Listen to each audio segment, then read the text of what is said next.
Hey folks, so this is the Lenovo Tab P11 Pro. Alright, I'm a little bit late with this. I actually just got the device to review recently, so I'm trying to churn it out as fast as I can, but the problem with being late in this case is that I can't actually find this for sale from any legitimate retailers. Best Buy, Amazon, Newegg, or even on Lenovo's website. Now let me clarify, this exact model I can't find. The model that includes the keyboard and the active pen, I can't find. So the review is still relevant because you can buy just the tablet for $450 at Lenovo right now. $500 is the MSRP, but it's on sale. And then you can go and try to find the keyboard and the pen, or just use a different third-party pen if you don't need the keyboard. But part of the draw with this device is that you can buy everything together. It's part of a single, can be part of a single package. So let's start with the tablet review, and then we can talk about kind of everything else that's going on. And for comparison's sake, I'm going to be using the Galaxy Tab S7, and this is, I think, the best tablet for pen input. I do a lot of note-taking with a stylus, and I've gone through the iPad Pros, the iPad Mini, the Surface, Surface Duo. By Surface, I mean Surface Pro. I've tried the 6, the 7, the 8. I've tried a lot of different things. The one device I haven't tested for pen input that I wish I had is the Remarkable, but whatever, here we are. I think this one is the best. It has a very low latency, I think it's 9 millisecond, and the refresh rate's 120 hertz, so there's just effectively no perceivable lag when you're doing handwriting or drawing. So, compared to the S7, this actually stacks up pretty well, but you can see that it's not quite there in terms of overall build quality and integration, physical integration with the keyboard and the pen. All right, so first of all, if you can track down this package, you're going to get a detachable keyboard that does not have any backlighting, but it does have a full trackpad because Lenovo does have their own sort of version of DeX going on, like a window type operating system. And then the keyboard's good. It feels a lot like the IdeaPad keyboards, just with less travel. And it's a really nice design. It's this nice gray, almost a little bit of a hint of blue. Then the keys are darker. It looks nice. And then on the other side, you have this really nice woven fabric that I'm a huge fan of. Whenever I see this out in the wild on other devices, I think it's great. To complement it, you have a magnetic, case that's also woven fabric. It has a Surface style kickstand that has a ton of angles that you can prop it into. That is really nice how that all sort of comes together. It's a very, very firm hinge. I like that.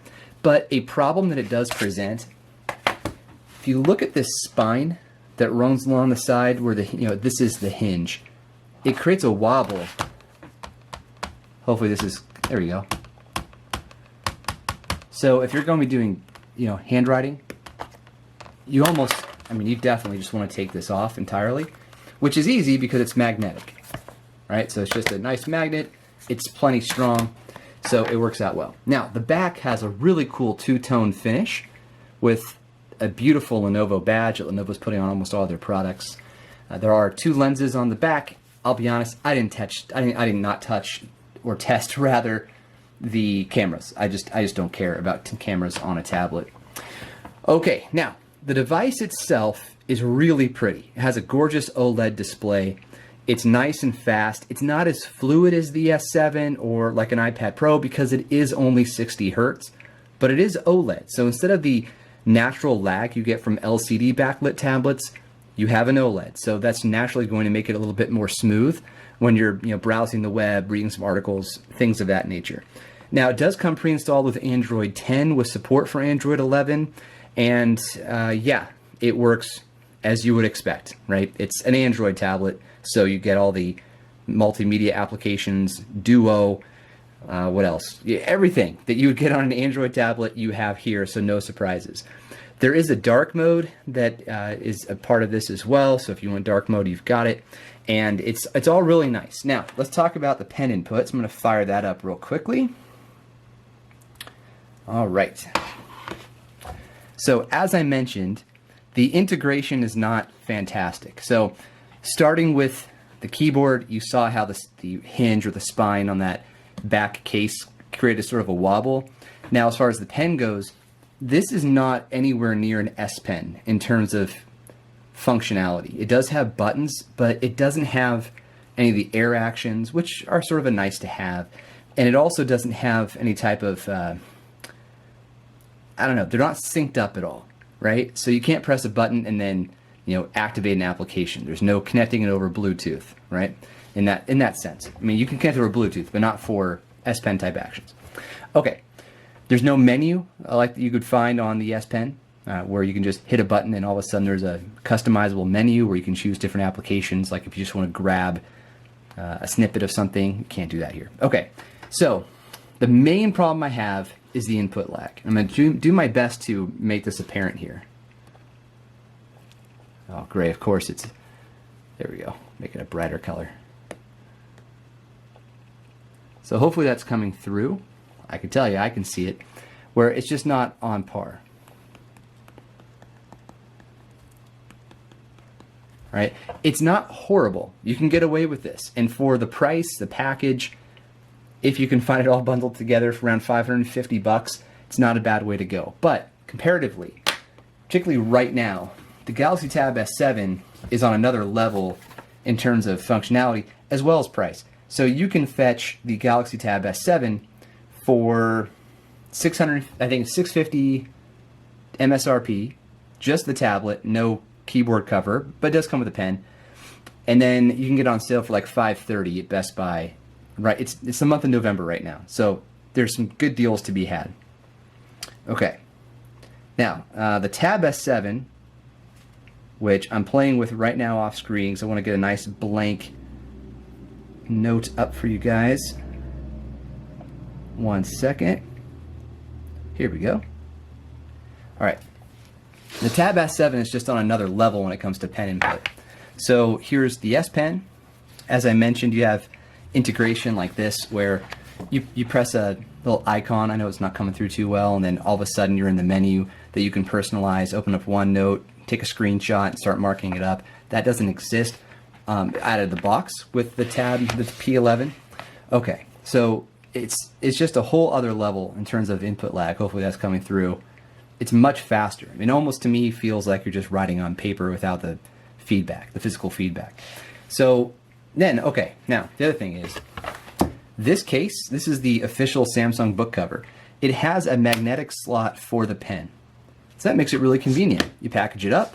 This is something that I do when I'm teaching. I take this to class. I just package the whole thing up. And now I'm able to take notes or connect it to a display through the USB-C, and now I'm projecting course curriculum. On the Tab P11, there is no magnetic clasp anywhere. There's nowhere to dock this or mount this physically to the tablet, almost as if it wasn't designed just for this tablet, in which reality is it wasn't. But the cool thing about that is that you can use a number of different styluses or a stylus from another Lenovo device.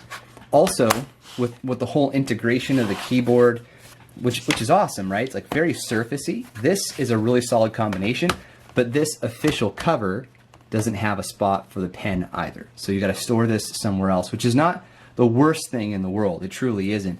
But you're talking about comparing it to something like the S7. They're both Android tablets. They're both OLED.